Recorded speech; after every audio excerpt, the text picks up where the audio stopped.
Well, hello everyone, and welcome to That's a Wrap. My name is Anthony Gentry, and joining me today is... Austin Jameson. Hello. Hello. We don't have a lot to talk about, but in Yeah. those things, there's a lot to talk about. Yeah, that's a good way Yeah. of putting it. Few things, but good things. Yes. First up, or if you're just now listening, we are going to review Puss in Boots: The Yes. Last Wish today. I fully convinced Austin to go watch it. I wanted to watch this no matter what. It was just a matter of, we should do the episode on this. Yeah. So you had it the felt chance right. to go see it. Exactly. Yeah.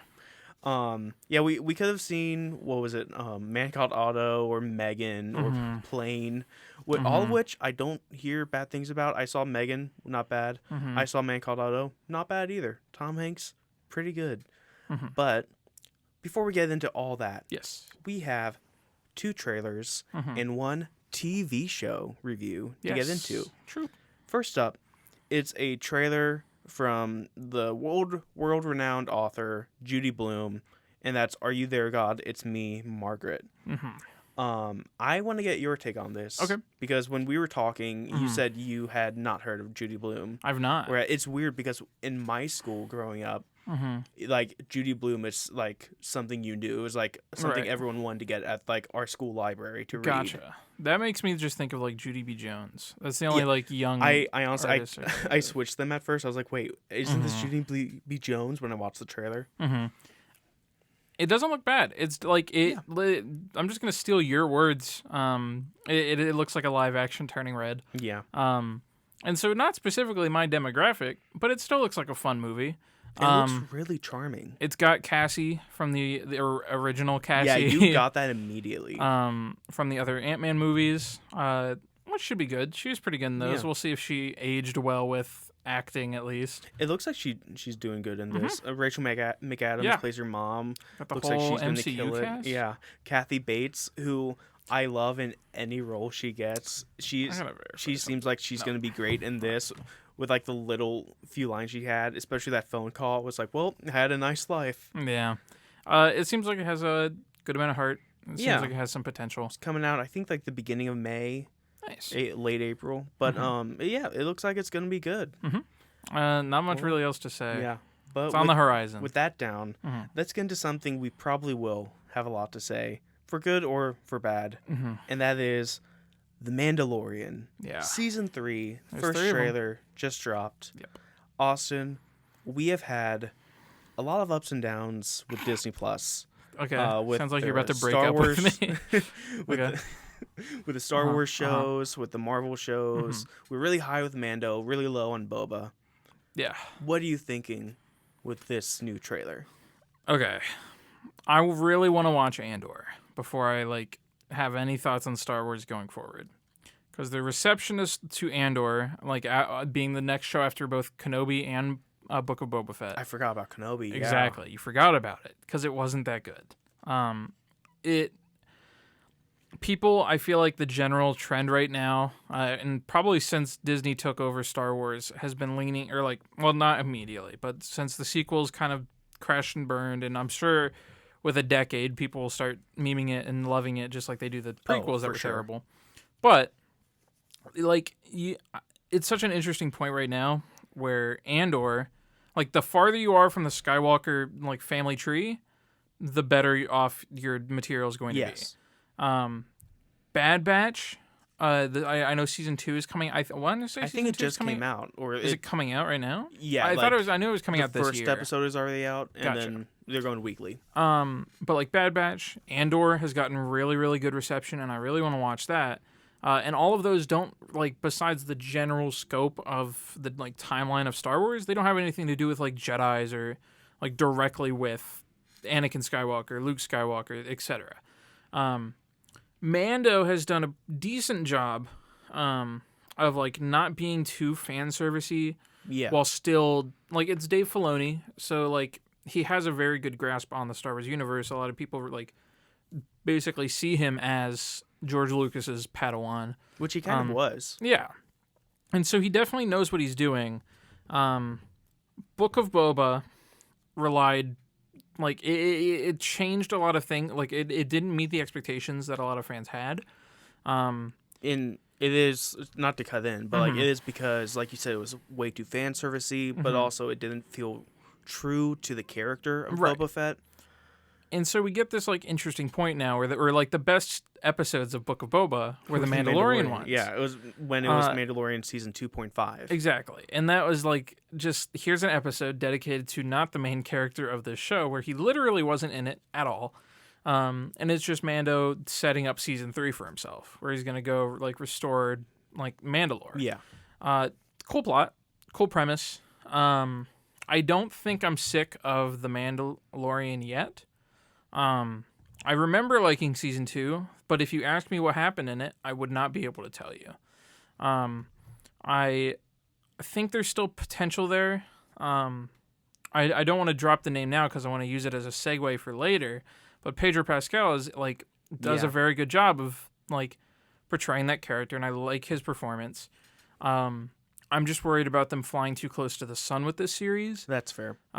And run it, because the thing that I think they did really good in this trailer of not showing us really anything. Obviously, there's the old issues with Mandalorian of like, here it's a Monster of the Week show kind of deal where it's like, I'm flying to this place, but my ship crashed. Oh no! Now there's spiders in this icy planet. Exactly, and it's like those work unless you're trying to drive a strong narrative, because then it gets annoying. And it's tough because I don't know what they're gonna do for season 3. I mean, in the trailer, and I mean at the end of season 2, they set it up where he has to go to Mandalore to be forgiven for his sins. And I'm honestly, I'm with you all the way. I only watched the first like half of the first episode of Andor, and I was already better than a lot of the other Disney Plus shows that they put out for Star Wars. And I have been really down on a lot of the Star Wars content they've been giving us. Yeah. And in this trailer, I don't have a lot of hope because it seems like they're just keep giving us like fan servicey things like, oh hey, remember that creature? Remember Babu Frick? Remember the battle droids? Even though it's after episode 6. Was there? They were battle droids from like episode like Droideka? Yeah. Oh, I didn't see them, or I must have just blinked. Yeah, it was like a blink and you miss it. And then, ooh, you like lightsabers, right? Let's put lightsabers in a non-lightsaber show. Well, that's fair. They did kind of tease a flashback of Order 66. Yeah, but it's like we have so many flashbacks to Order 66 and so many shows and so many lead-ups. And like, I get it's a big event, but that's not affecting the show unless you bring in, I guess, a new character or something. That's fair. I think the general consensus, or at least the last time I heavily interacted with the Star Wars community, was that like Order 66 content I think is still pretty welcome. Even if it was used poorly in Kenobi, getting to see that. I remember when I played Jedi Fallen Order for the first time. I was going to bring that up. I do agree with you, but I don't. We haven't seen the season, obviously, but I don't see a way for them to bring in Order 66 without it feeling forced. Because, because the Mandalorian isn't a Jedi. He's a Mandalorian. Well, it's. I think it's about Grogu. Well, even with Grogu, like I was really hyped because I love Grogu as a character, but I was sad to see him go in season 2, but I was excited for all the new possibilities that was going to come up. It felt like that arc naturally chapter. Ended. Yeah, and there was going to be a new chapter. I agree. But then it feels like Jon Favreau and Dave Filoni, who are the creators of this and Boba Fett, saw how many people love Grogu and said, we need to bring him back in. Well, they can't just hand their minion to Luke Skywalker and lose that profit, because then it feels like it is the tough. Entire ending of season 2 just was not earned. It was for nothing now. And then make sure you watch all of Book of Boba just to catch that. Just those 2 episodes, or I guess 3 episodes. If you don't know about Mandalorian, then you gotta spam through it. But those 2 episodes is like, okay, here's what actually happened. Yeah, this trailer, it doesn't have me excited. I mean, it looks like there's maybe some cool action. I'm still going to watch it. Like you said, I'm excited for Pedro Pascal. But it's not giving me a lot of what I was hoping for that the first 2 seasons gave me. That's very fair. Yeah, I don't really. I think there's a lot that they can do, but it's hard. You can't really sit there and tell like line it out because they have used a lot of ideas, and because they can make the adventure thing kind of work and be fun for a little bit. Yeah. But if they rely on like them showing Mandalore kind of gives me a little bit of hope that we're going to get there quickly. Yeah. Especially if it's in the trailers, but I'm just scared there's going to be too fan servicey. And with Andor, like you said you don't want to reserve your thoughts on like the whole Star Wars thing until you see Andor. That was created by an entirely different team. And with this, it's created by the team who made the first 2 seasons of Mandalorian, which were good, but also Boba Fett and Kenobi. And it just has me worried. But anyway, those are my thoughts. I'm sure Pedro Pascal with his adopted kid is going to be good. Yeah. Where else could we possibly find that kind of specific arc? I'm glad you asked, Austin, because that is going to lead us into our next topic. Yeah. And that is The Last of Us. Season 1, Episode 1 just came out this past Sunday. I played the game. I love the game. Austin, you said you watched a walkthrough of it years ago. I watched a no dialogue playthrough like years and years ago. It was like 8 hours on YouTube, and I watched it all in one sitting. And you said you don't remember much of it? I don't remember much of it. I remember the beginning because I also had to like a class here actually had me rewatch the opening cutscene of Last of Us recently. So I want to start with your thoughts. Yeah. I think it is fair. We're gonna not spoil the game, but we will talk about what happens in this episode specifically. Do you think that's fair?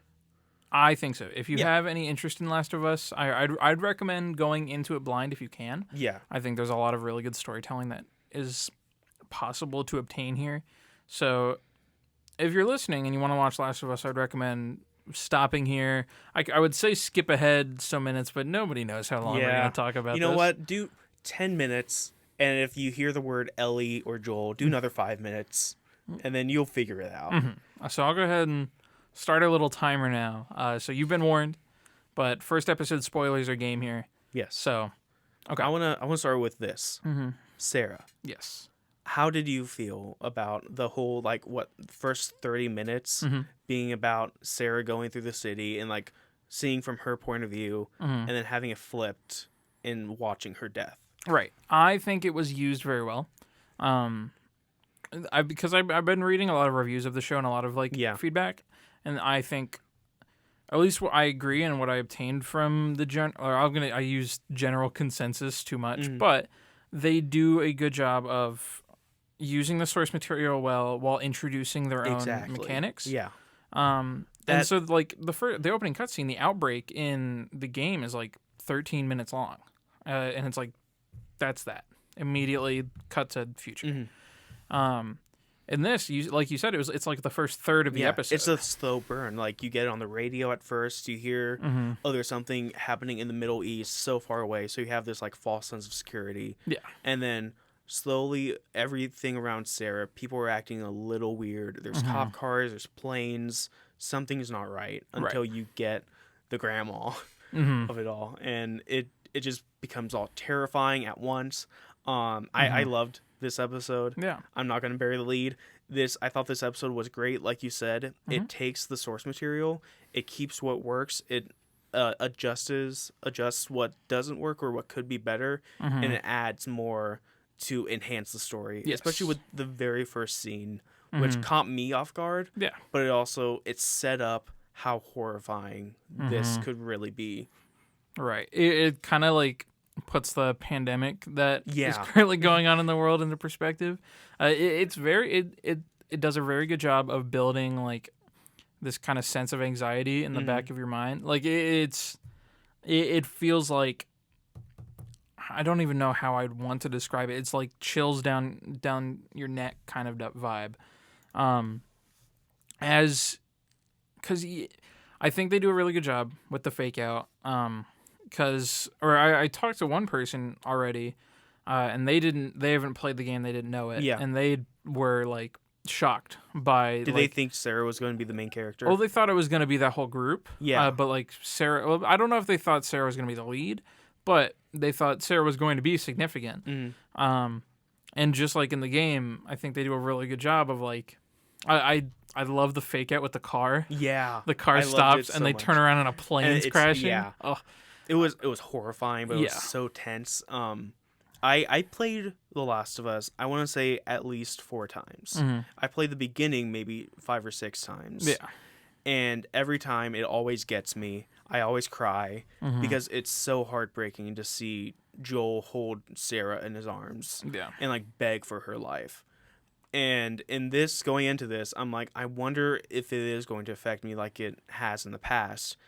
And it hit me like it was the first time I ever watched it again. Yeah. It was just the performance of Pedro Pascal and I forget the daughter's name, but she's the daughter of Tandy Newton, who's a great actor. But they're just like Joel, like I said, begging for his daughter's life, and Sarah not knowing what's going on and just being terrified. It was so heartbreaking. Yeah. And the quick cut 20 years later. And seeing Joel now hardened and immediately doesn't even care about throwing a little boy's like body into a fire. Like you see, it's so much good storytelling. Like they're showing, not telling. Right. I also do want to like slightly edit something you said. It's not a quick cut to the future with Joel. They do they don't expand it too long, but they do a good job of world building what 20 years later is for them. Oh yeah, I just mean like. You're in that moment, and then black 20 years later. Well, then you get some little kid in a forest, like they're running around like dirty old sneakers and like clothes. You thought one child death was bad enough. Yeah, I mean 2. Last of Us, what Last of Us does very well, and that like this is the game like specifically that the show complements, is that it's very realistic, and it's gritty in its storytelling with like this is reality in a zombie apocalypse. Well, ish. I'd say there's like some things I question. I just like in the mechanics of things that I want to know and things I want to see.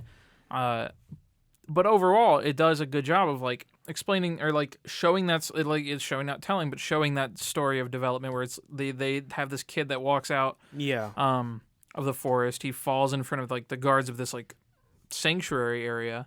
The guards bring him in. They like test him and scan him to see if like he's infected, and he is, and it shows you everything you need to know. Exactly. Like, civilization has not stopped. It's just they're now in martial law. The military has now advanced. They have the technology to find out what's going to happen, and they have all these protocols in place.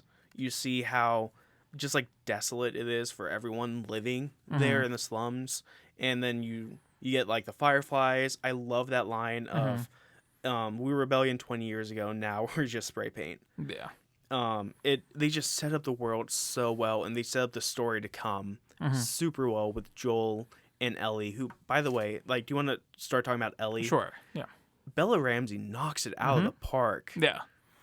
She's definitely putting all the like old haters to shame. Like whenever like I remember when the casting was first announced, everybody, I don't know if everybody was doubtful, but they were skeptical for sure. They hated the casting of everyone. It was rough. Yeah. And they've absolutely like, well, Pedro Pascal, I feel like people had faith in, especially after one of the first teasers where they heard his voice for the first time. I saw the opposite.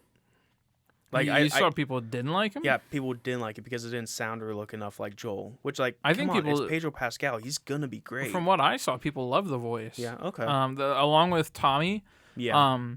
I saw a bunch of people talking about like the phone call. They were like, it sounds exactly like the voice actor for it does, Tommy in the game. Do you know who the actor for Marlene is? It's the same one. It's the same one, yeah. It's super awesome. I love when like this kind of adaptation happens and they reuse the original artist, because it's like, why find someone new? Yeah. If they're great at what they're doing already. I get it. Because Troy Baker and Ashley Johnson. Yeah. Troy Baker does not look like an old, gruff, like Southern guy who will mess you up, and Ashley Johnson is a full-on adult who cannot play a child. So I get that. But yeah, Ellie just, like, from the get-go, she's cursing. She does not care about anything, but she also brings the heart. Like when she said, "Why, like, just let me go home. Mm-hmm. Like you tell that there's the struggle in her, and then you get the reveal of her being bitten, which that ending, by the way, I've seen a lot of people criticize because they say they don't spend enough time on the revelation that she's infected, which I agree to an extent, but I also think the focus on the scene wasn't that, and we'll get that later. The focus was Joel going, like, I listened to the podcast, like the official podcast afterwards, and they said he goes primal and like just beats this guy to death because he's reliving losing Sarah, and he doesn't want that to happen again. Yeah. And so I thought the focus was on that, and I thought that was done perfectly. And it wasn't even in the game, too. Yeah. Just talking about building up on the first one. I think the storytelling in this one is also... Well, first I want to talk about Ellie from my perspective, because Joel, like, I don't remember, like, what Joel feels like. I can understand his character. I remember his, like, character type, though, where he's, like, that, like, super old, gritty combat veteran who comes, like, to, like, care for somebody he normally and traditionally wouldn't. I think Pedro Pascal's doing a super good job of that. I love, just not, like, I would say this and then you can go. I love also how sensitive he is in this version versus the game, because in the game he is hardened to it all, but in this one he's still reeling from the effects of losing Sarah, and you see it in like the little mannerisms he has, especially at the ending too. But I love like all the nuances Pedro Pascal gives to Joel. With Ellie's performance, with what's her name? I'm sorry. Oh, Bella Ramsey. Bella Ramsey.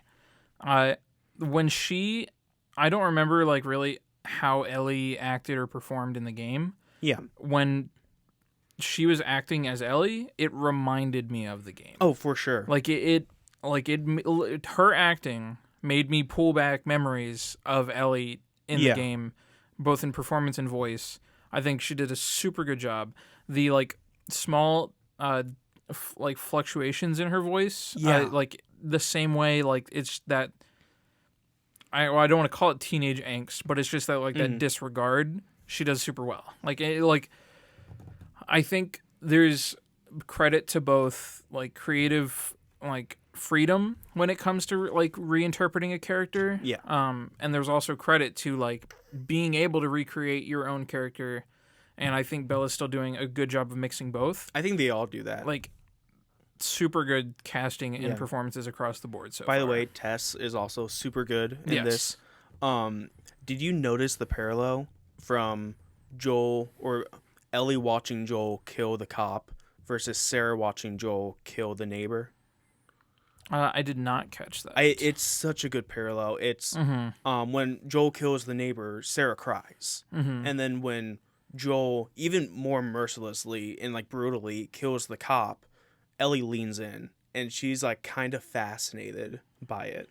And it's something I didn't even catch it at first, and then I listened to the podcast afterwards and I was like, oh my god, because it's not only setting up, okay, this is going to be a different kind of relationship, but it's still going to be something, but it's also setting up the future for them and future seasons, which I won't get into, especially for you, because I'm not sure if you know about part 2, but it sets it up so well. And are you talking about like the sequel to the game, or the like sequel to later the game. Okay, yeah, it sets up the sequel to the game and just the relationship in this season too. I think they knocked it out of the park. I am so excited to see what they have for us next week.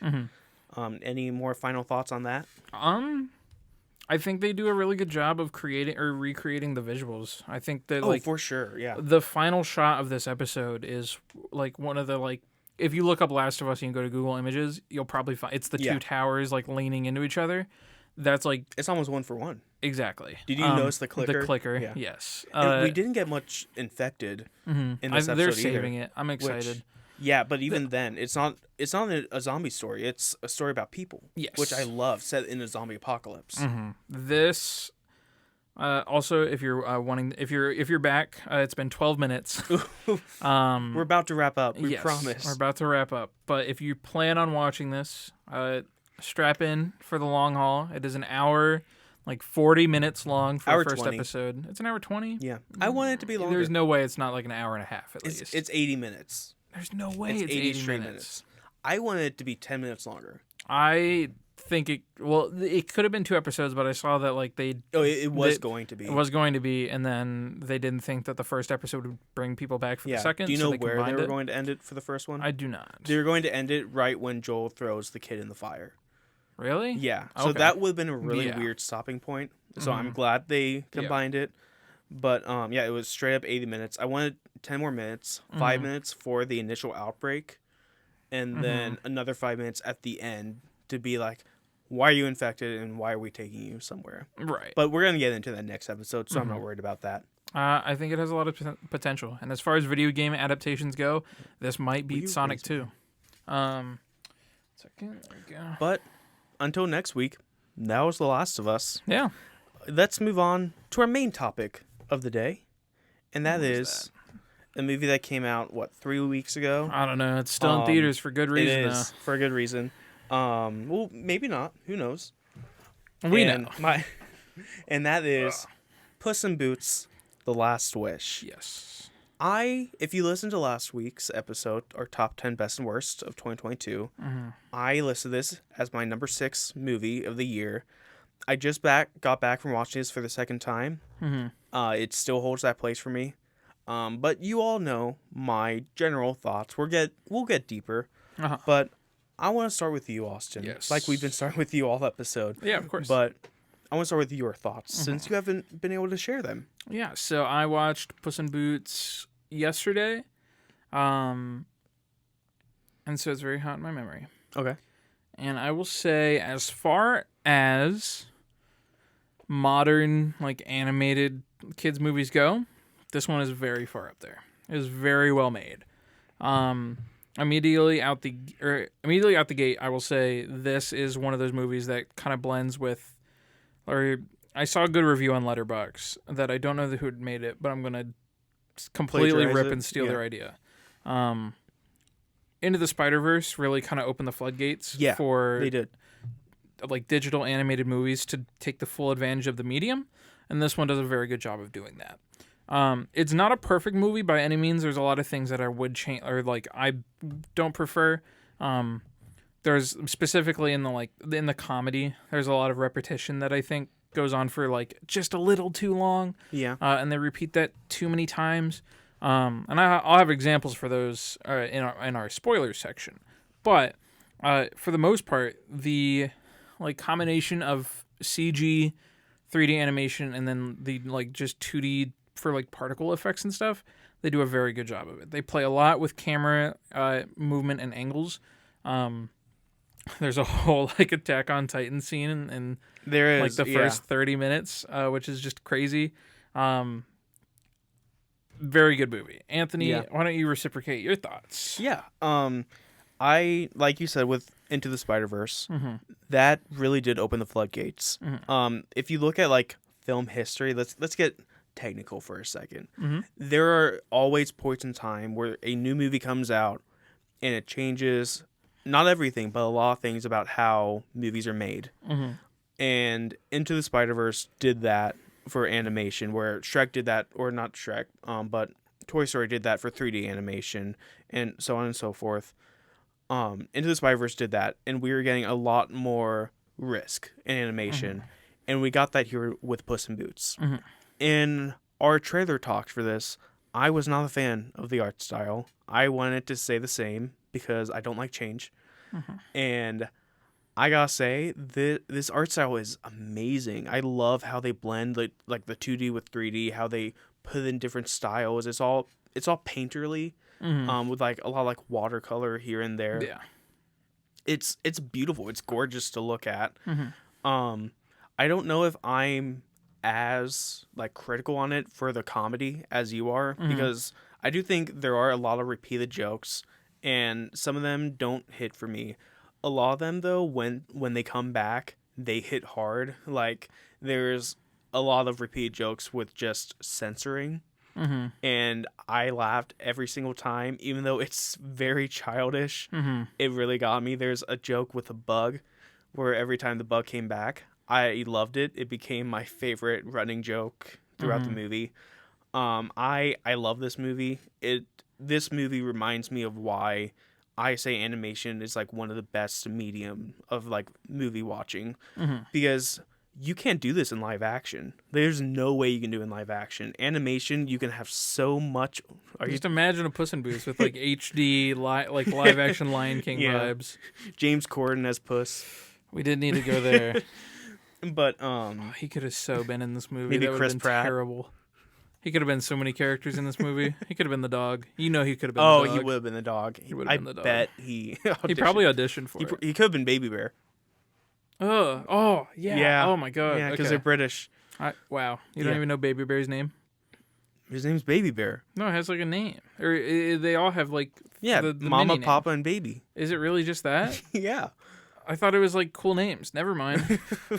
I don't know what movie I watched. Never mind. Disregard. Yeah. Austin watched Black Panther. It was just another screening of that. He Yeah. was like, whoa. He's like, this is a really long movie. This movie is less than 2 hours. It is. Certified thumbs up from me. Hour 40 minutes. Yeah. But yeah, and the animation is so unique, and it adds to the storytelling of it all. It's vibrant. It's electric. Like you talked about the Attack on Titan sequence and like the first like 10 minutes, because I looked at my watch during it. I was like, this all happens in like a 10-minute time span. It is energetic. Yes. It is so cool. They play with frame rate a lot. Yeah, and by the way, the villain in this movie is pretty top popular notch. on social media right now. For Yeah. sure. In a good way or a bad way? No, I think in a good way. Okay. From what I've seen, at least, it's I have seen a lot of people saying this is a great villain. It's the big bad wolf. It's so good. interesting how they do it, because I wouldn't call him the main antagonist. Like there are multiple antagonists in this movie. And like it's honestly really interesting. I wish I could watch it again and like do a little like report on it. Because they do a pretty good job of I'm glad. Well, I can't really talk about much without spoilers. But they don't just bench him for the entire movie. And they don't like all of the antagonists in the movie get like pretty equal amount of screen time. They do, yeah. And even all of the antagonists, which if you take any like writing course or like movie course or anything like that, antagonist does not mean villain. And they really show that here, because there's some of the antagonists are not bad guys. They're just trying to achieve a goal. They're just bad guys. Was that from the Bad Guys? That's from Wreck-It Ralph. Oh, well, just because you are a bad guy does not mean you are a bad guy. In the Bad Guys, you're like, I think hey, that's him talking to Bowser. So we can keep being the bad guys. That's Suicide Squad. What are we, some type kind of Suicide Squad? Anyway. Good movies. The antagonists are really cool. They have goals that you can see. One of them is just so comedically evil that he was just one of my favorite characters, maybe my favorite character in this. But the I guess, like you said, not the main villain, but the big bad wolf, his presence throughout the movie, like you feel it the entire time. He is threatening, like in a legitimate way, not like, oh, he's threatening for a children's movie. Like, if you saw him in real life, you'd be scared. You'd run for your life. This movie has blood in it. It like, does. Straight up red blood. Yeah. How on earth they got away with that, I don't know. They have hell. Like, they have a lot of stuff, and it's like, oh, they do have hell. And then, like, they get away with a lot of stuff. Which Because I they're think, taking risks. like, well, they're, like, some higher up is like, I'll allow it once. And it absolutely works. I think that's probably why a lot of like older people are enjoying it as much as they can, because a lot of the humor is, you can tell it's from I don't know if it's from the people who made Shrek, but you can tell that it's spiritually from the people who made Shrek. It's like, people looked at Shrek and they're like, okay, let's take what works, and which is the humor of it all, and take out the pop culture references. Because even though that may have worked for Shrek, it won't work for Puss in Boots, and it becomes very dated very quickly. Right. So let's take that and just configure it in a way that works for Puss in Boots, and have it, I think I said last week, in like a Lord and Miller fashion, which I just meant a lot of jokes all at once that just keep hitting you and hitting you, and some hit, some miss, but the ones that miss don't stay long enough, and then you get a new joke that really works well. And even then, when it's not trying to be funny, they get you in the heart. Like, they have some dramatic moments that work with not only characters but with the story, with the themes they're trying to go with. The writing in this, just all throughout, is really well done. I super agree. I think the storytelling, well, I don't know if I super agree. I agree. Okay. The story wasn't like, it was, as far as like kids animated movies go, it was good. It was good at like balancing like the main, like, or okay, let me gather my thoughts real quick.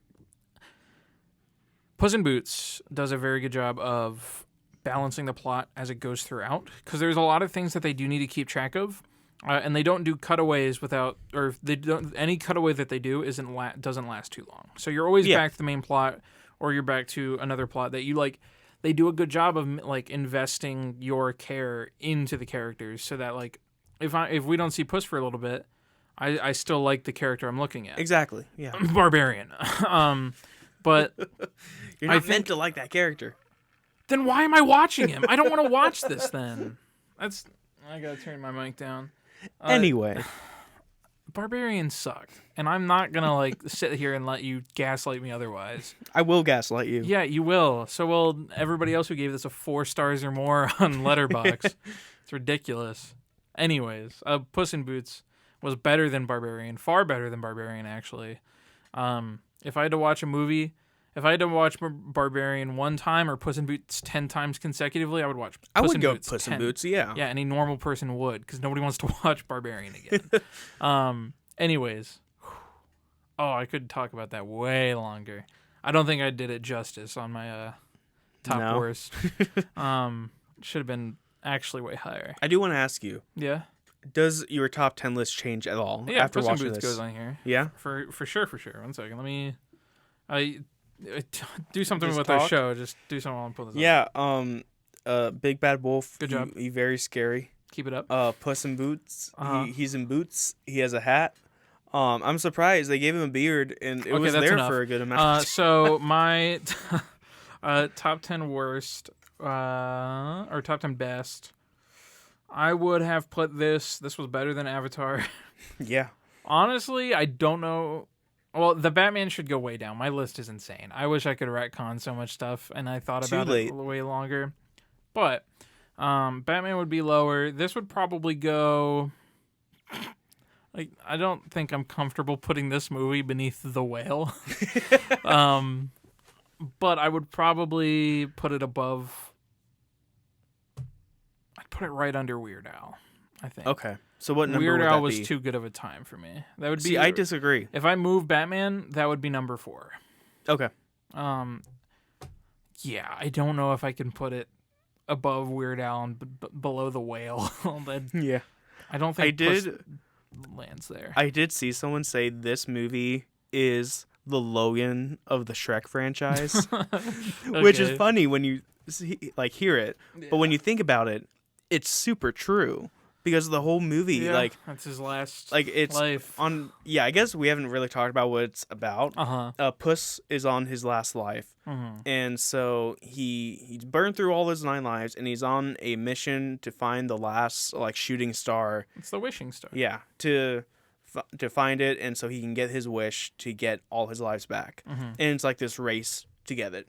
Yeah, and on face value, you think, oh, this is gonna be another funny, cute children's movie, but then it's about facing your own mortality. Yeah, I wish I could whistle. And it's it's about not being cynical, because Puss and his not sidekick but partner Kitty Softpaws, who is also Salma Hayek is so great in this. That's super duper good. But they are partners, and they kind of hate each other, but they're both super cynical. And it's about stopping and smelling the roses. Yeah. And just learning to accept another person, and learning to trust and things like that. Not being cynical in life.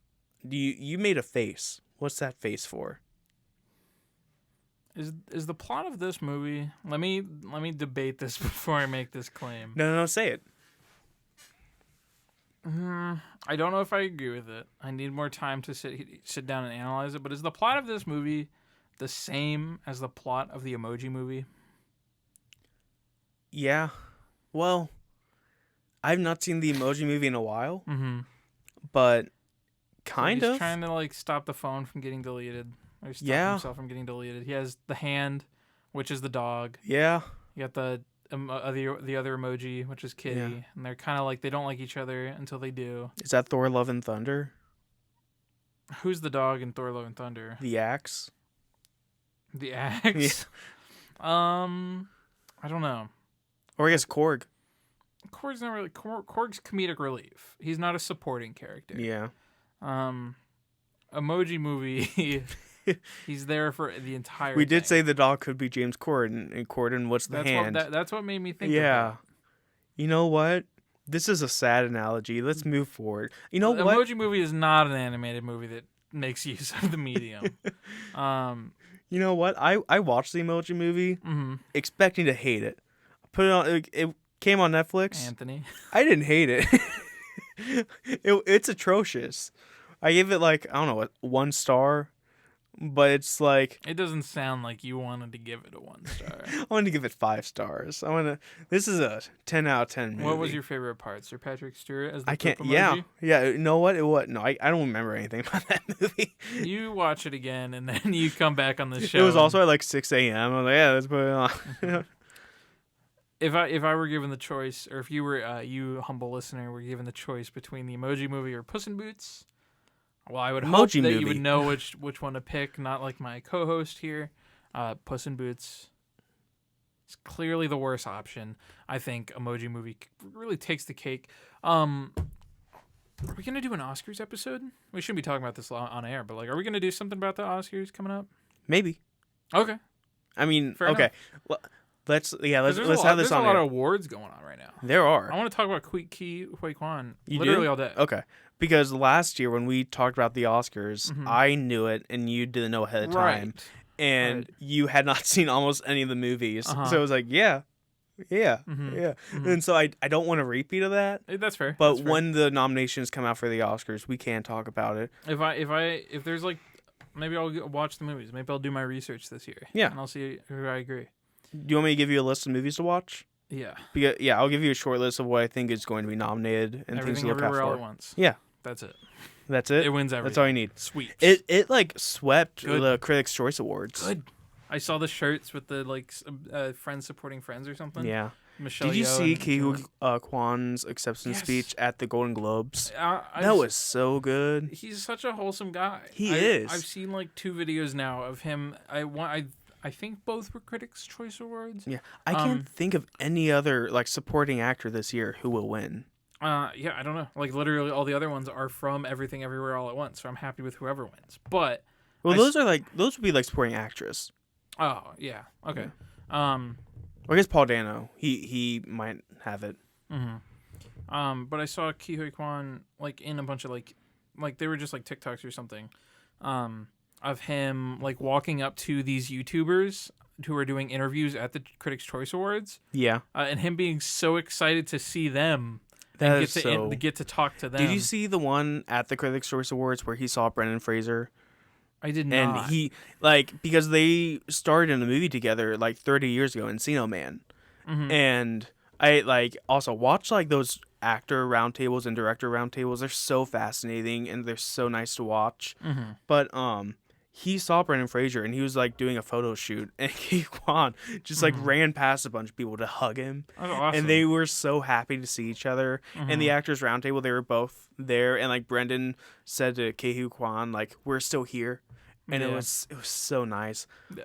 Puss in Boots, Great movie. It's great. How would you rate this? I feel like we're done talking about the non-spoiler section. Yeah, unless you have anything more to say. No, I No? agree. All right. I would give this movie. Let me pull my letterbox. Are we talking out 100? Out of Is 100. that our score here? Yeah.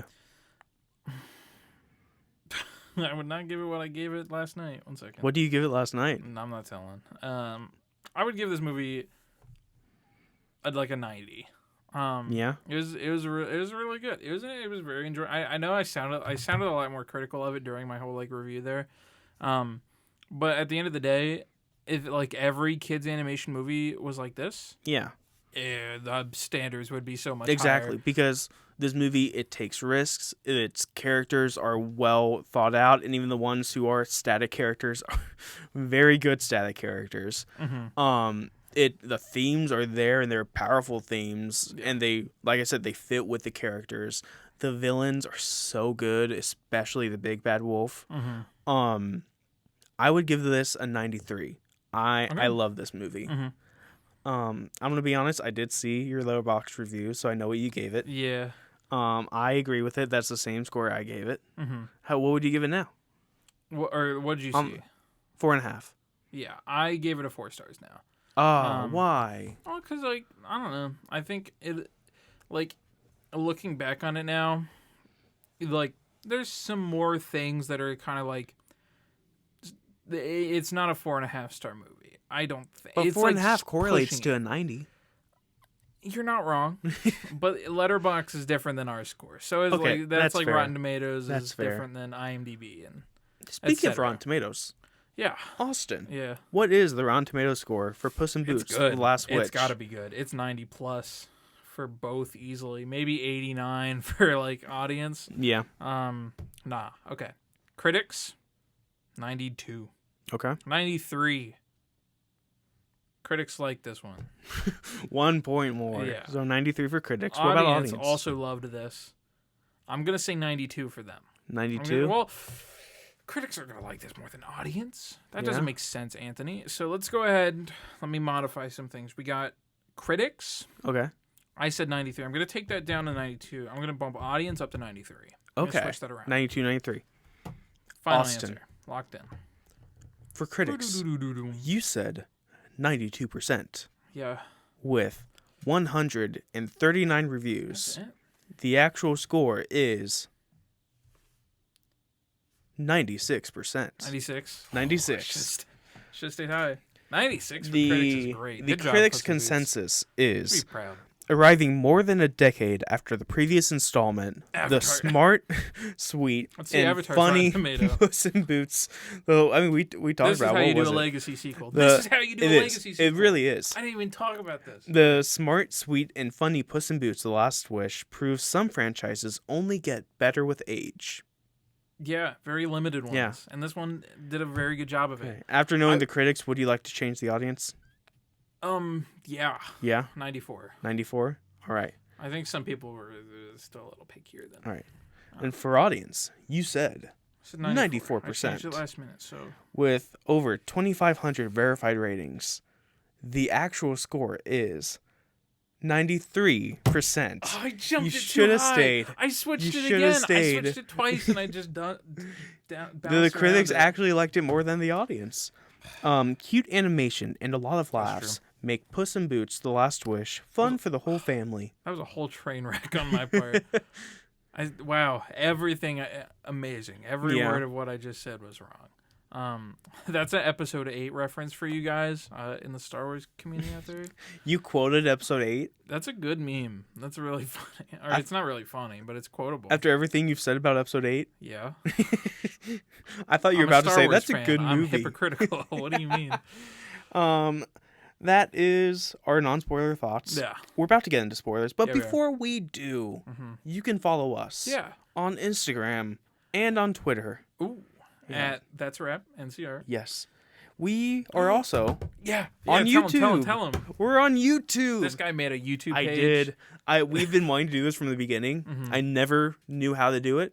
Finally figured it out. It was so easy. I was so mad at myself. Do you just upload the audio and then is it like the image? So I Or- went to Or did you have to like make So I have a MacBook. Mhm. I just went to iMovie. I upload the Oh, audio you just file did it manually in Yeah, there? I did. Gotcha. because if you do it on YouTube, because I You do tried that like 40 times. I did. Oh my Yeah. god, Anthony. 44, 45 I'm sorry tonight. we don't pay you.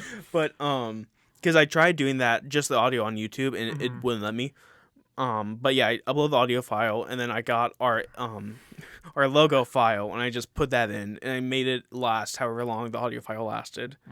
But we're on YouTube. You can find us at our handle, like with the other ones. That's a Wrap NCR. And if you are listening on YouTube, go subscribe, hit that bell. Yeah. I don't know. Yeah, hit the bell. Hit the bell. This is new to us. And if you are, leave a comment down below. Let us know if you saw Puss in Boots. What did you think of it? Yeah. Did you watch the Mandalorian trailer? Do you have differing thoughts? Did you watch Are You There, God? It's Me, Margaret? Did you like it? Did you watch The Last of Us? How good was it? Do you think it was bad? You can let us know your wrong opinion. We don't mind. Anthony will judge you. I will judge you. I don't judge or hate anybody. Yeah, of course. I subscribe. Me, Yeah. So, Anthony, the coolest thing on the streets right now is subscribing to the That's a Wrap. It YouTube is. page. Did you not hear it? It is the coolest thing on the streets. So if you're listening on YouTube, if you're listening on Spotify or Apple, you should go subscribe to us anyways. You should still follow us on all those other podcasting platforms. Helps us out. And rate us. Give us 5 stars in those. Have a friend who likes movies. Share the link. Send to them. Yeah. Share it. But next week, we will be reviewing Missing. Yes. It was missing from my mind for a moment. Yeah, it was. But is this a direct sequel to Searching? Do I need to see Searching? No, it's gonna be a just spiritual like a sequel. vibe. It's like the same directors and same plot. It has one of the girls from Euphoria. Yeah, Storm Reed. I don't like Euphoria, but she was a good actress in it. So. Okay. Interested to see how it turns out. I'm not fully captivated by the trailer. Fair enough. But Searching was amazing, and I was also not captivated by the trailer at all. So we'll see how it goes. You can find that next week. But for now, let's get into some spoilers. In 5, 4, 3, 2, 1. Okay. So, death.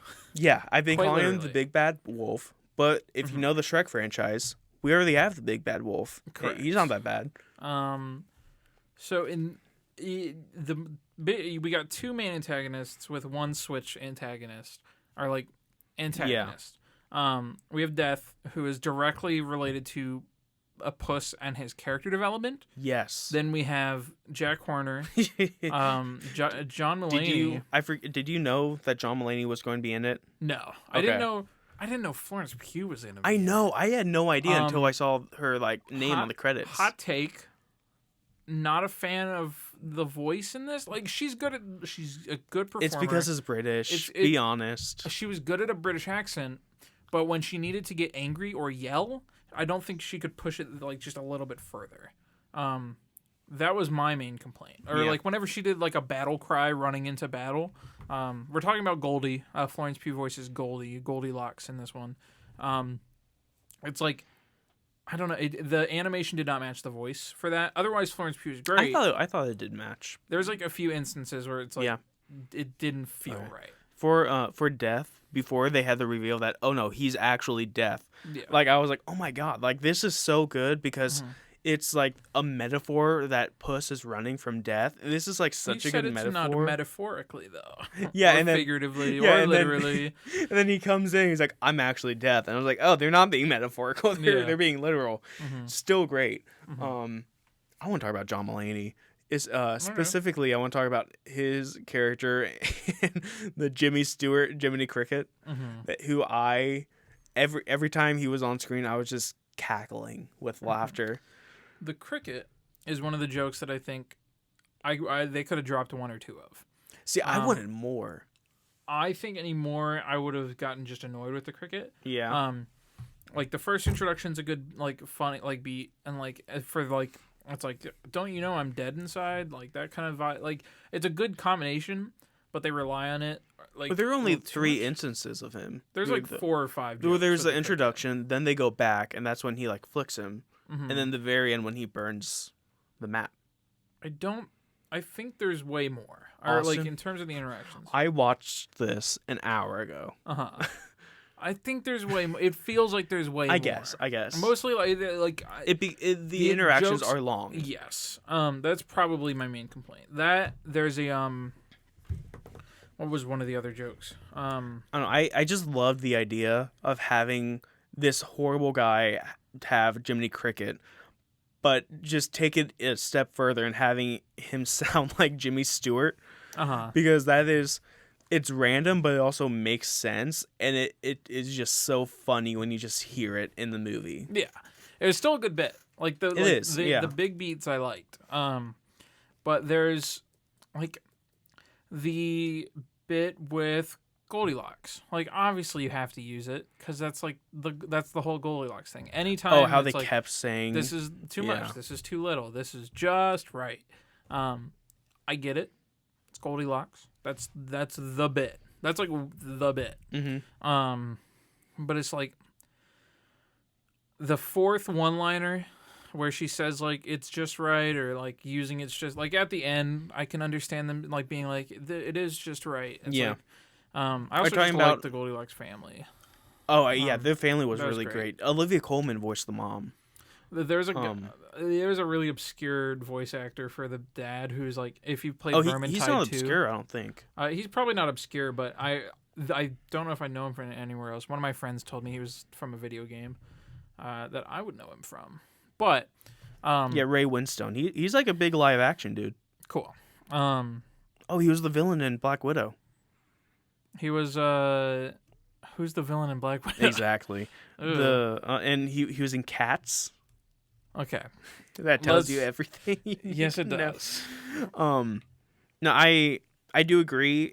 It's weird because if I had only seen this the first time, I would have agreed more with you. Mm-hmm. For some reason, like the second time watching it, it didn't bother me all that much. Like this bed is too hard, it's too soft, it's just right. Mm-hmm. The porridge is too hot, too cold, just right. Mm-hmm. Because it is a lot, but I guess because I knew it was coming, and then I knew I really loved so much of it, I may have just let it aside, just because the rest of the movie is so good.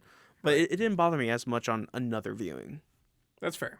And I guess to just kind of like finalize my thoughts, I don't know is there like a lot more you want to talk about? I don't know. I really love the surprise of John Mulaney being in it. His personal stuff aside, he was so funny in this. And it was just like another connection to Into the Spider-Verse. True. But I just loved how sadistic he was and how he did not care about any of his men at all. Yes. It was just like, it was ridiculous, but they didn't back down. Like the writing and like the direction, all of it, they didn't back down from it, which made it so good because they just kept trying to top themselves. I think that's one of the benefits of having so many antagonists and writing a story like this, where you have so many players in this game. Because you can have Death, who is the character development antagonist for Puss. He, like, Death isn't going to interact with anybody else. This is just for Puss, and it's, like, his, like fear of mortality. Then you have Goldie, who is the morally ambiguous, antagonist, who you don't really like. It's kind of selfish reasons that they're doing it. Yeah. But there's still like wholesome at the base, and you know they're going to switch and be a good guy later. And then you have Jack Horner, who's the antagonist, that you can just let's just have fun. Let him be evil, let him blow up or whatever at the end. We don't need to worry about any consequences because nobody's gonna like this character besides him being funny. I do think, or sorry, you can keep going. I was just gonna say, they don't need to give him a meaningful like death or exit or anything. Yeah. They just need to make him the bad guy, so that Death and Goldie can be more interesting. Yeah, that did remind me at the end after he defeated Death, having Jack Horner come back from the bag, it felt like they were extending it.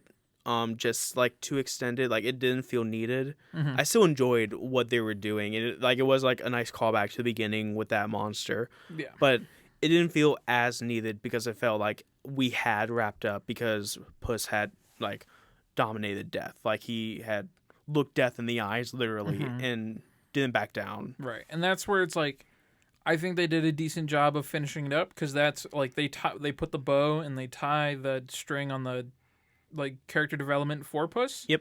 And then they're like, well, we still have a wish to make. Yeah. And then that's where like they just brought back Horner and they brought back Goldie. I did like the moment of them all ripping the map. I like that too. It felt good. Story beats like you shouldn't have to really think about them. If they're written well, they will it'll just make sense. Yeah. And this one did, and I think they did a good job of that. Yeah. Yeah. Whenever you're done with your writing class, you're never going to sit there and watch a movie without thinking about the 8 stages of it ever again. I don't know if you've gotten that far We yet. haven't, no. I'm going to tell you I know we them. talked about it at one of our club meetings, but... Gotcha. I'm going to tell you about them, and then you're going to, like... Yeah. You're gonna be the cool kid. Okay. Don't quote me on that. I'll walk into class like, hey, here's the 8 stages of storytelling in Puss in Boots. Yeah. Well, I don't know if you can do Puss in Boots, but... Or you could do Puss. I don't know. Anyways, that's a whole different tangent. Thank you for listening. Yeah, thank you very much. We already plugged everything earlier in the episode. But still go check it all out. Yeah, pretty please. It would help us Especially out a lot. the YouTube channel. That took a long time. Yeah. I didn't know you did each individual one. Yeah. It didn't take long to, like, export, though, right? Since there's no, like, video? No, that's what took long, because the audio was so long. Ugh. Okay. Damn. I'll tell you about it off air. Okay. But thank you for listening. Yeah. We will be back next week for Missing. Mm-hmm. But yeah, okay. Until next time. That's a wrap.